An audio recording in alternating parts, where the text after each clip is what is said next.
So today is the very auspicious day of Kṛṣṇa-kathā, the appearance of Lord Kṛṣṇa-Devī.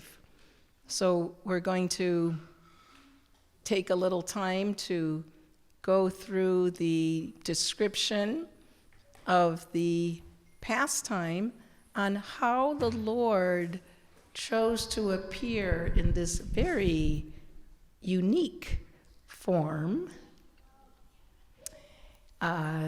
We hear Pritranaya Sadhunam Vinashaya Chaduskritam. So whenever the Lord appears, in whatever form he appears, he always accomplishes this mission of annihilating the demons and rescuing the devotees. And in this particular appearance of the Lord, he also accomplishes these objectives.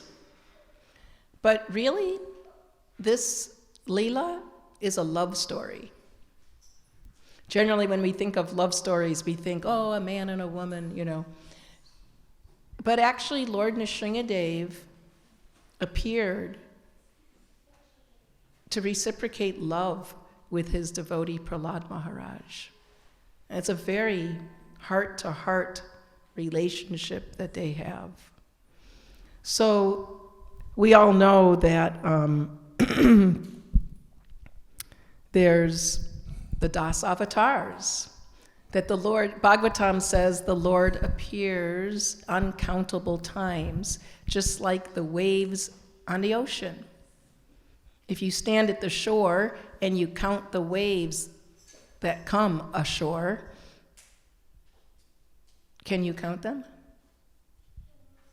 So there's unlimited waves. Similarly, there's unlimited, countless appearances of the Lord. But our acharyas the scriptures have given 10 or Das avatars as the prominent Leela avatars of Krishna. And Lord Kṛṣṇa-Devī is one of them, up in the upper left corner here. Jayadev Goswami, in his famous Dashavatar Stotra, sings this verse to Lord Kṛṣṇa-Devī that we sing every Friday. O Keshava, O Lord of the universe, O Lord Hare, who have assumed the form of a half man, half lion, all glories to you. With the wonderfully sharp nails on your beautiful lotus hands, you have ripped apart the wasp-like body of Hiranyakashipu. So we'll be hearing about that tonight. Lord Kṛṣṇa-Devī actually has a very special standing among the Das avatars. Of the 10 of them, 2, namely Kṛṣṇa-Devī and Ramachandra Bhagavan, are called Paravashta avatars. Why are they signaled out amongst all other avatars? They're called Paravashta avatars because they're said to be full in all 6 of the opulences that Krishna has: beauty, strength, knowledge, fame, influence, and renunciation. That of all the avatars, Ramachandra and Nrsimha have these 6 opulences in full. And they also have a special position in the spiritual sky. We hear that beyond the material realm, there's a river or an ocean called the causal ocean, sometimes called the Vaitarani River. And that river, which is not made of material water, by the way, demarcates the spiritual and the material worlds. There's some feedback. Maybe there's...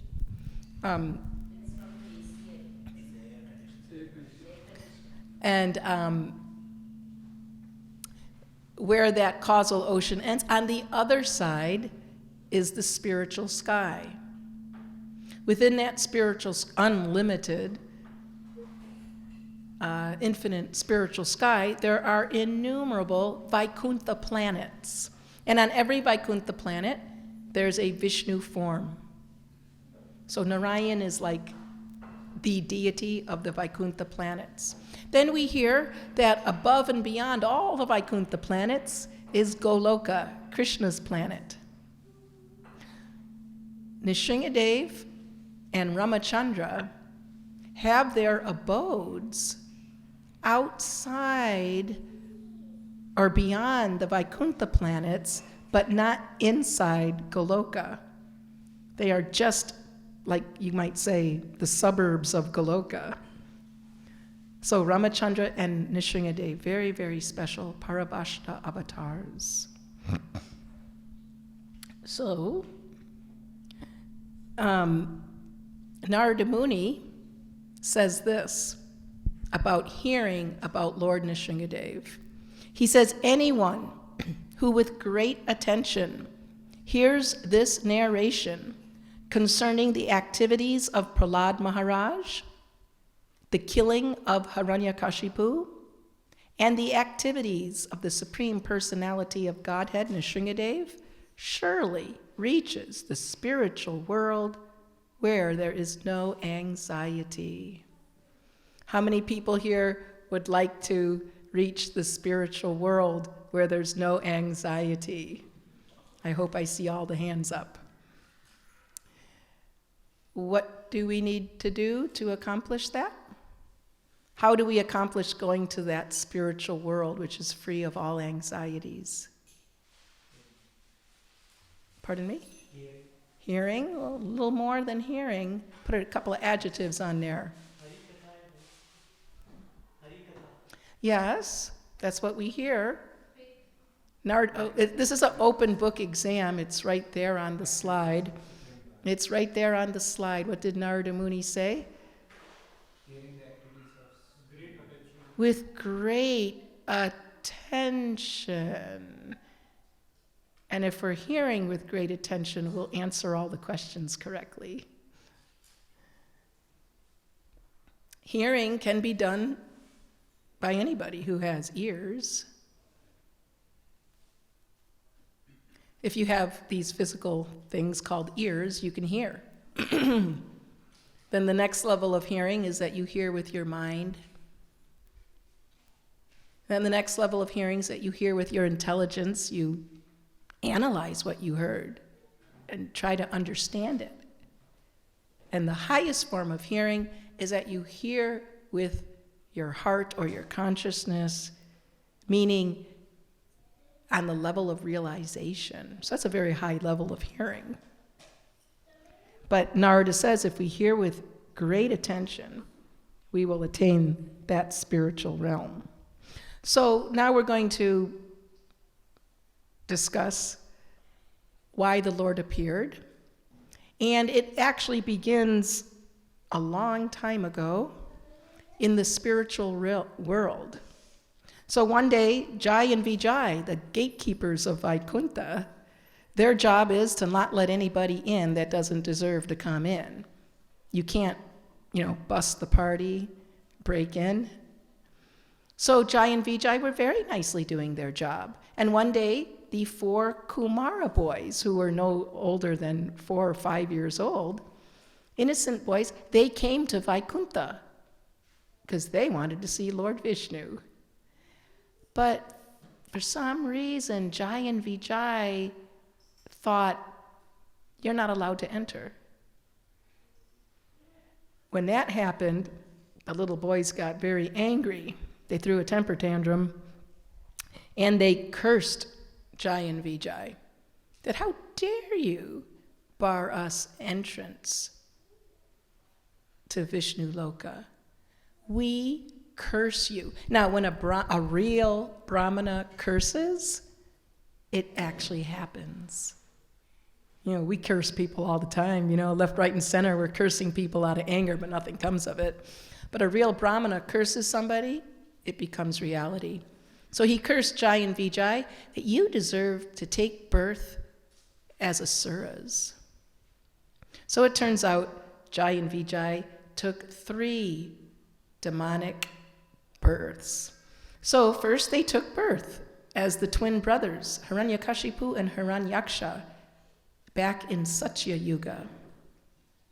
Then in the Treta Yuga, they appeared as Ravana and Kumbhakarna.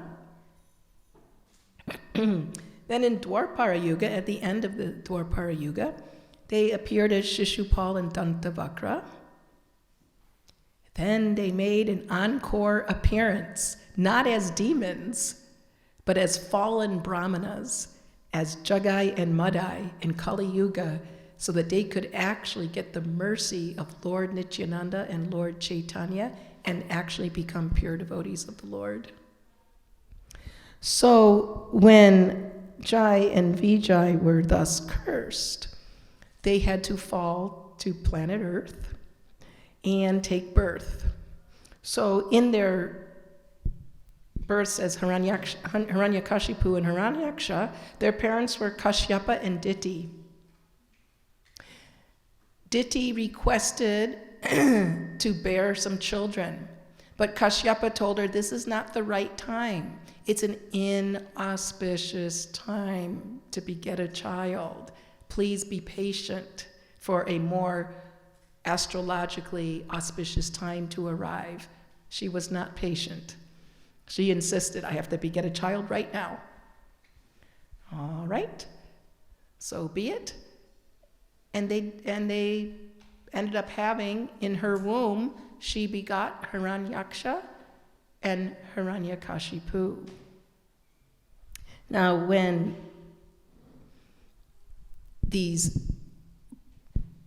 beings were in her womb as embryos, there started to be inauspicious omens on the earth. And when they took birth, there were calamities everywhere. There were natural disasters, tornadoes, earthquakes, tsunamis, lightning, hail. Everybody knew some inauspicious personalities have taken birth. So that those two boys, the first one, Hiranyaksha, he got in trouble and he ended up having a fight with Lord Varahadev. So Hiranyaksha is on the left, and he engaged in battle so fiercely with Lord Varaha, the boar incarnation of the Lord. He's also one of the Das avatars. And after fighting for some time, Lord Boar killed him.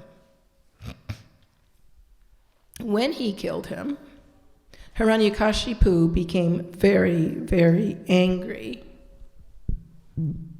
He decided that Vishnu is going to be his arch enemy. And he vowed that I will sever the head from Lord Vishnu.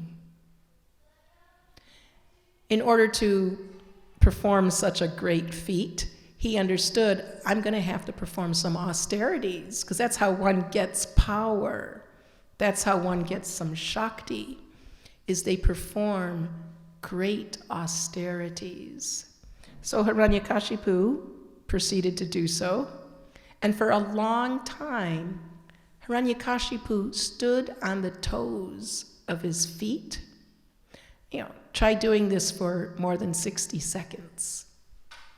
I don't think we're going to last more than 60 seconds. He went for an incredible amount of time standing on the toes of his feet, with his hands upraised in the air, with no motion. He couldn't go answer the call of nature, nothing. And after a long time passed, his austerities again caused calamities in the whole universe. The Earth planet was shaking and trembling. Planets and stars were falling out of the sky, out of their orbits. The fire emanating from the roof of his head was reaching the upper planetary systems, and the demigods were feeling scorched. They had to leave their abodes. after it became too intolerable, the demigods approached Lord Brahma, and they requested Lord Brahma, could you go check out this guy, Hiranyakashipu, and find out what he wants? Because he obviously wants some benediction. So could you go and appease him? So Lord Brahma arrived. And when he arrived, he was surprised to find that Hiranyakashipu's body had become covered with a gigantic anthill, and half of his flesh and organs had been eaten by the ants.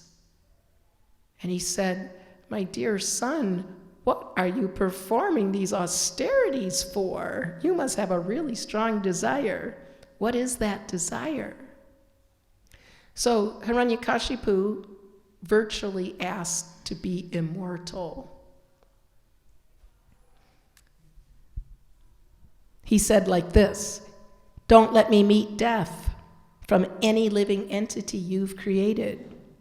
Grant me that I not die within or without any residence, in daytime or nighttime, on the ground or on the water or in the sky.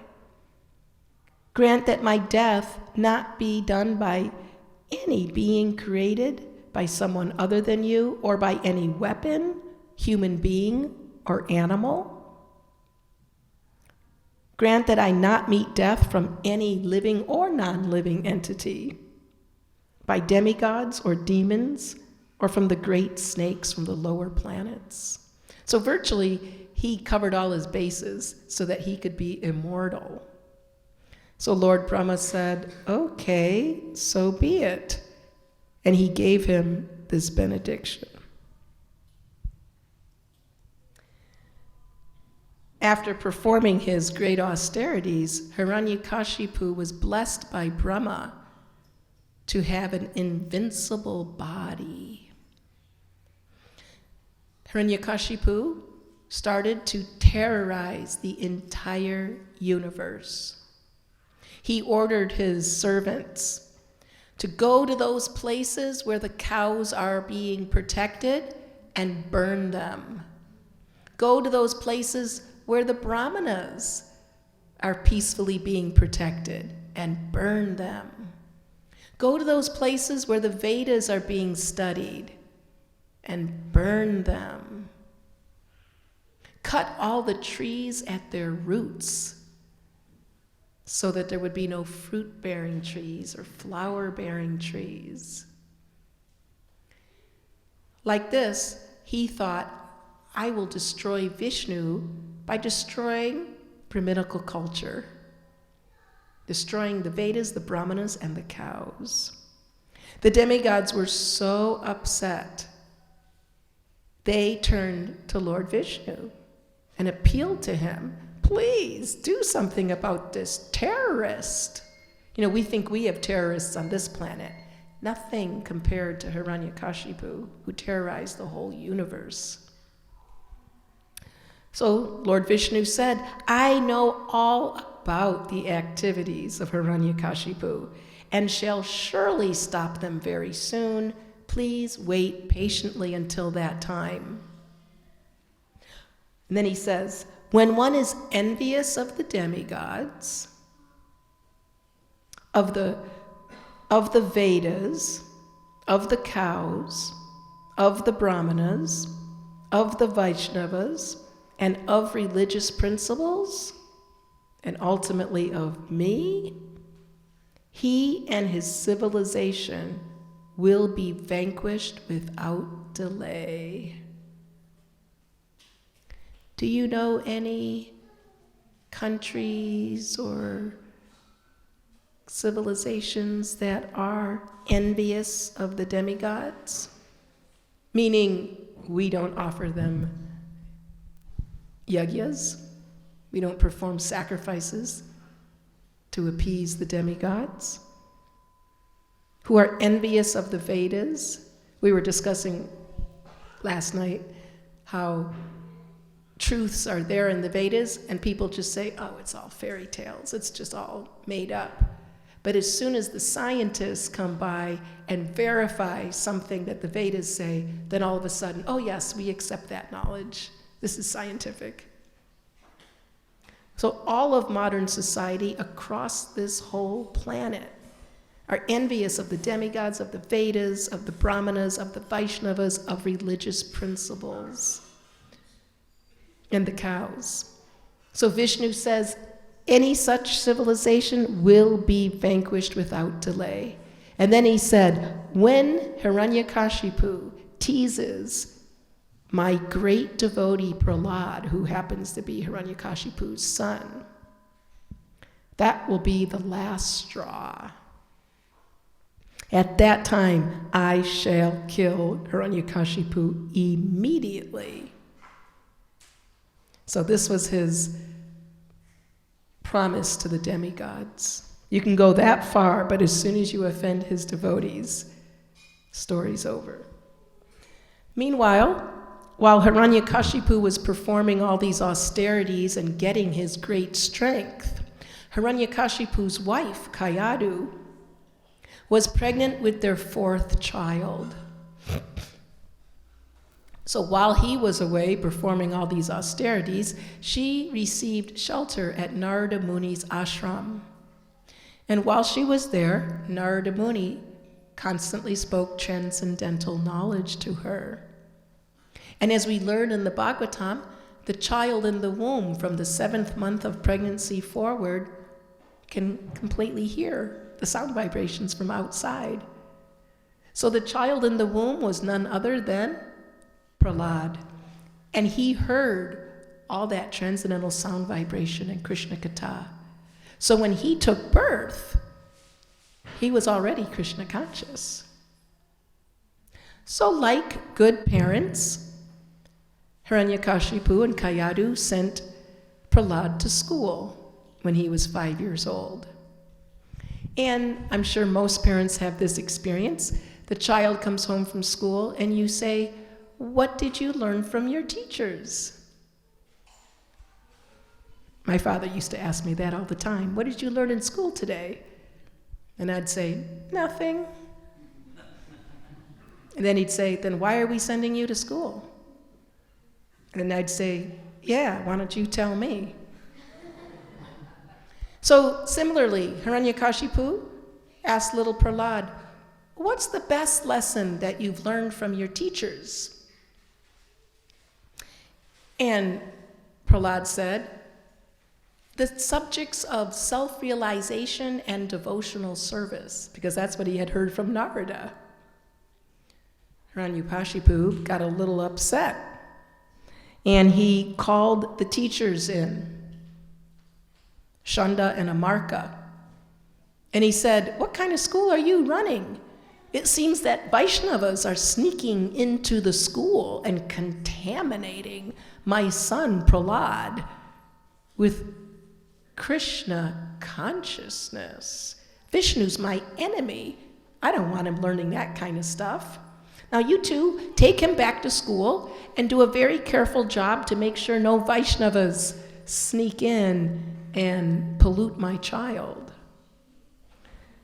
So they took Prahlad to school and made a strong effort to make sure that he learned his mundane lessons very nicely, and they kept their eyes out looking to make sure no Vaishnavas would sneak in.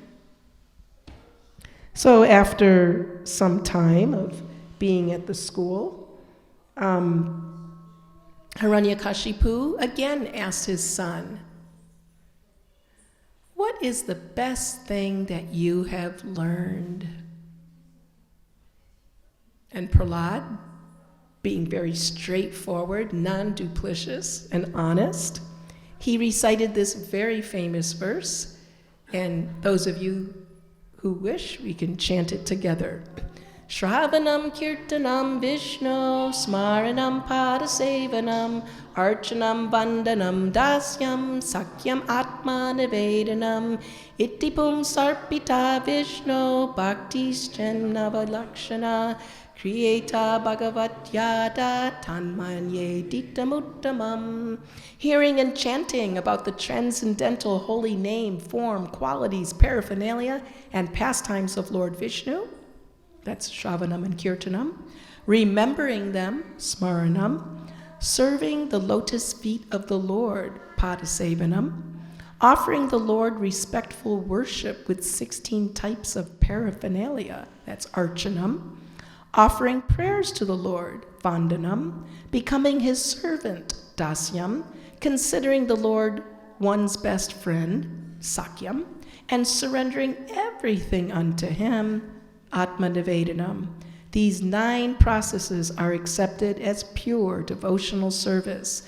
One who has dedicated his life to the service of Krishna through these 9 methods should be understood to be the most learned person, for he has acquired complete knowledge. Now, you can imagine Hiranyakashipu was not very happy to hear about this. Prahlad, being very bold, spoke a couple of more verses. Because of their uncontrolled senses, persons too addicted to materialistic life make progress toward hellish conditions and repeatedly chew that which has already been chewed. Been there, done that, but I'm going to go there and do it again. Right? What have you not done under the sun? We've taken birth in every species of life. Been there, done that, but we do it again. Their inclinations toward Krishna are never aroused, either by the instructions of others, by their own efforts, or by a combination of both. So we often ask, how come people don't take to Krishna consciousness no matter how hard we try to give it to them? Here's the answer. Then he speaks this famous verse: persons who are strongly entrapped by the consciousness of enjoying material life and who have therefore accepted as their leader or guru a similar blind man attached to external sense objects cannot understand that the goal of life is to return home back to Godhead and engage in the service of Lord Vishnu. As blind men guided by another blind man miss the right path and fall into a ditch, materially attached men led by another materially attached man are bound by the ropes of fruitive labor, which are made of very strong cords, and they continue again and again in materialistic life, suffering the 3-fold miseries. Does it sound like the story of our life? We can relate to this, right? Then he speaks one other very beautiful verse. Unless they smear upon their bodies the dust of the lotus feet of a Vaishnava completely freed from material contamination, persons very much inclined toward materialistic life cannot be attached to the lotus feet of the Lord, who is glorified for his uncommon activities. Only by becoming Krishna conscious and taking shelter at the lotus feet of the Lord in this way can one be freed from material contamination. Hiranyakashipu lost it. He could not control his anger any further. He pushed his child Prahlad off of his lap and said, "You speak like a person who is about to meet their death." And he called his servants and he said, "Find any means that you can to kill this child. He is my enemy because he has become a devotee of Vishnu, who is my enemy. So kill this enemy of mine." So his servants indeed tried. They took pokers and they tried to poke him and stab him and slice him. But Prahlad could not be killed. Not only could Prahlad not be killed, he didn't even become disturbed. He sat there very peacefully, meditating on Krishna. They brought a maddened elephant to stomp him to death, to squish him. And Prahlād could not be killed. They threw him into a pit of poisonous snakes. Prahlād was not disturbed, nor was he killed. They subjected him to fire, wind, water. Prahlād could not be killed. Finally, as a last resort, they threw him off the top of a tall mountain. Not only was Prahlād fearless, but he did not meet with death. The Lord came and picked him up. Hiranyakashipu, understanding that this Prahlād is not going to be killed, decided to send him back to school. And he said, what we'll do is we'll kill his Krishna consciousness, since we can't kill his body.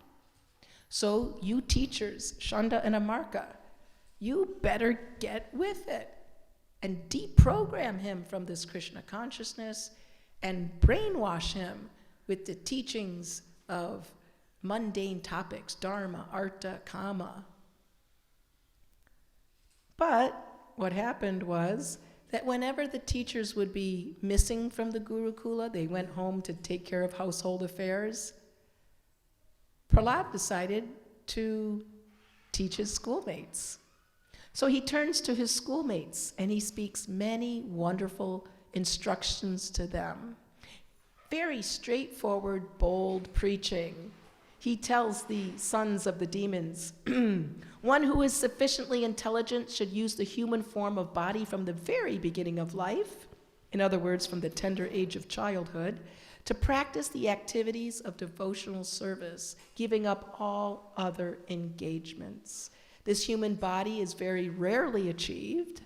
Although it's temporary, it's meaningful, because only in the human form can one perform devotional service. And even a slight amount of devotional service can give one complete perfection in life. He tells them that the happiness that we perceive in relation to our senses and the sense objects, it's worthless.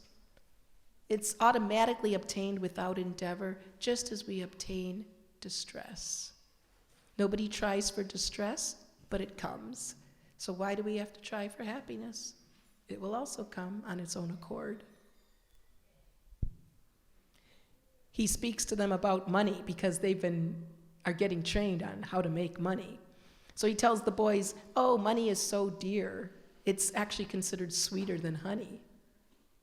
And people will even risk their lives doing occupations that are very risky just to get such money.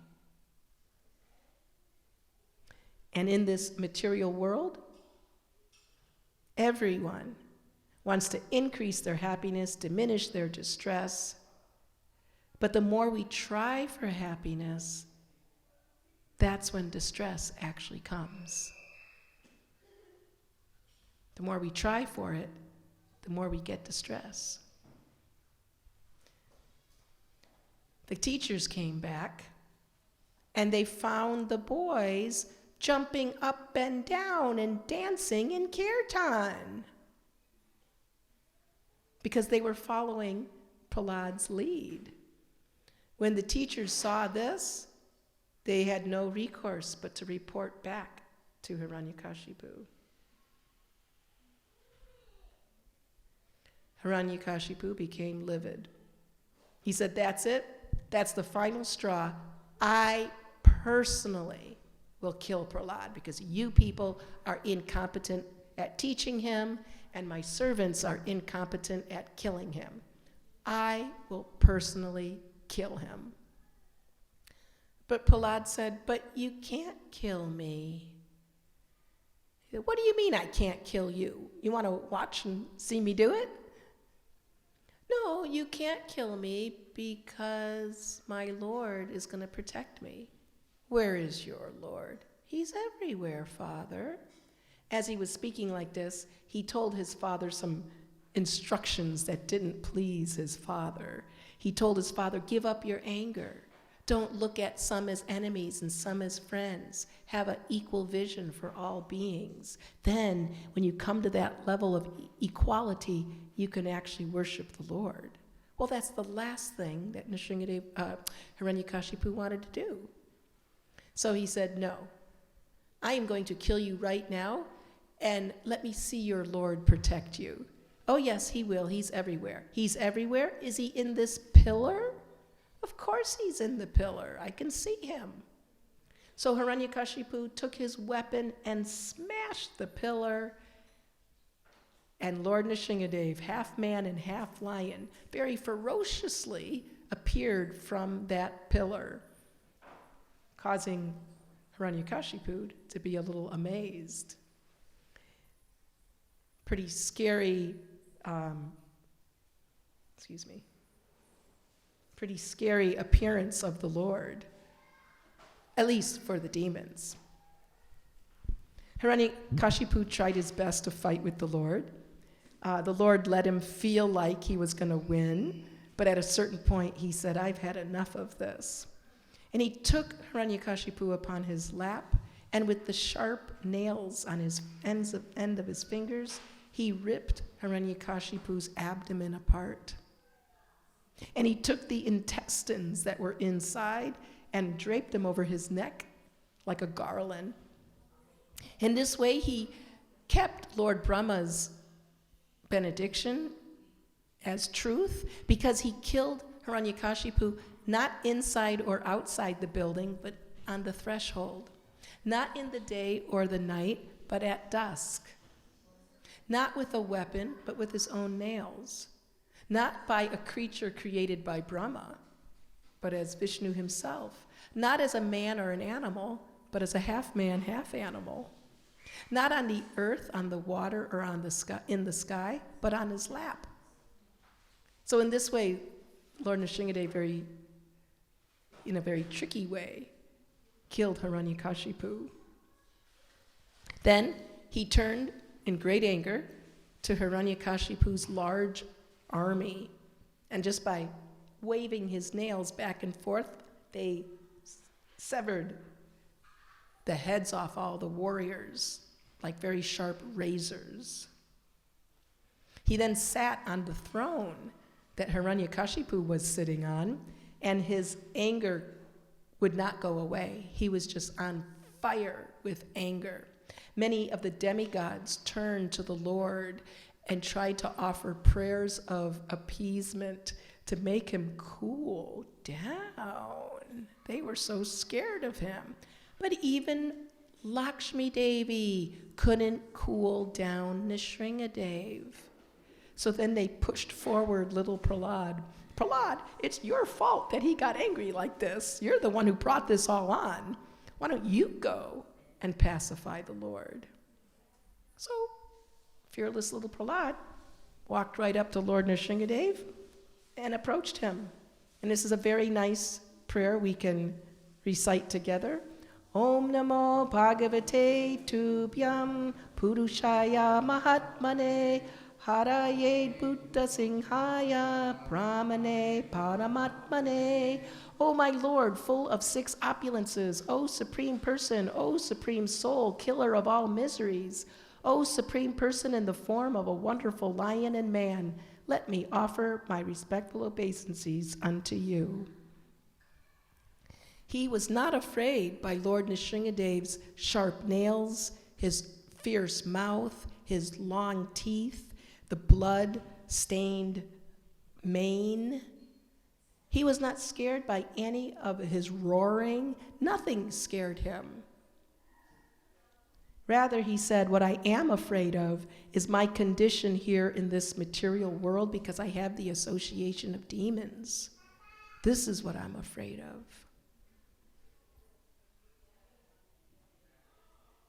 He prays to Lord Nrsimhadev that you've appeared to slay demons, but I have one more demon for you to slay.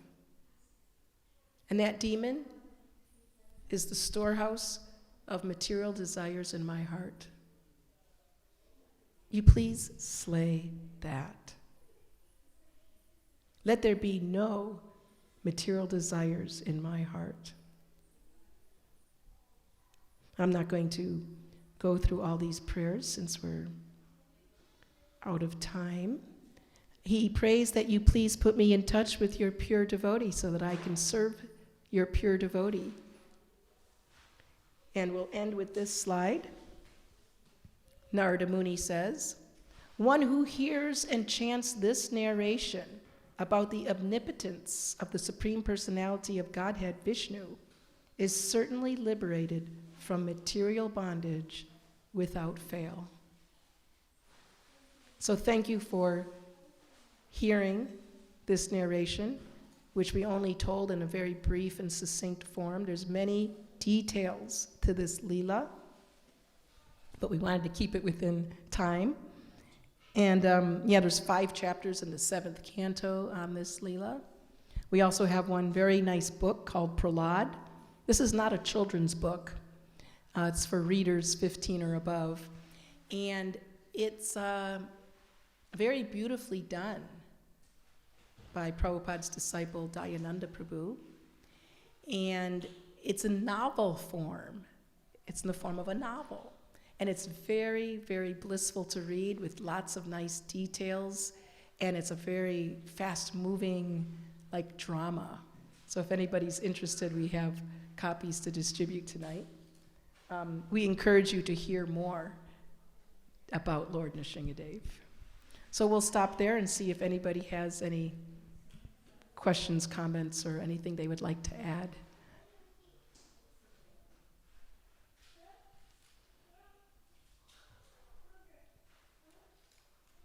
So let us follow in the mood of Lord of Prahlad Maharaj.